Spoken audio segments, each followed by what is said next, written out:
સુરત શહેરમાં બે દુકાનોની દિવાલમાં બાકોર ઉપાડી જ્વેલર્સની દુકાનમાં થયેલી ચોરીનો ભેદ ઉકેલાયો છે। આ ચોરી અનોખી રીતે કરવામાં આવી હતી, જેમાં આરોપીએ દુકાનમાં પ્રવેશીને સીસીટીવી કેમેરા પણ બંધ કરી દીધા હતા। પુણે પોલીસે આ કેસના આરોપીને રાજસ્થાનથી ઝડપી બનાવની જગ્યા પર મૂકી રિકન્સ્ટ્રક્શન કર્યું હતું।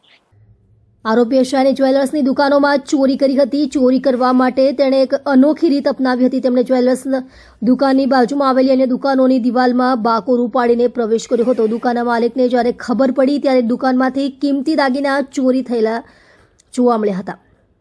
આ ચોરીની ઘટનામાં આરોપીએ દુકાનની અંદર પ્રવેશ્યા બાદ સુરક્ષા માટે લગાડેલા સીસીટીવી કેમેરા બંધ કરી દીધા હતા। આથી શરૂઆતમાં પોલીસ માટે ચોરની ઓળખ શોધવી મુશ્કેલ બની હતી। આ કેસની તપાસ દરમિયાન પુણા પોલીસને કેટલાક પુરાવાઓ મળ્યા, જેના આધારે તપાસ ચાલુ કરી।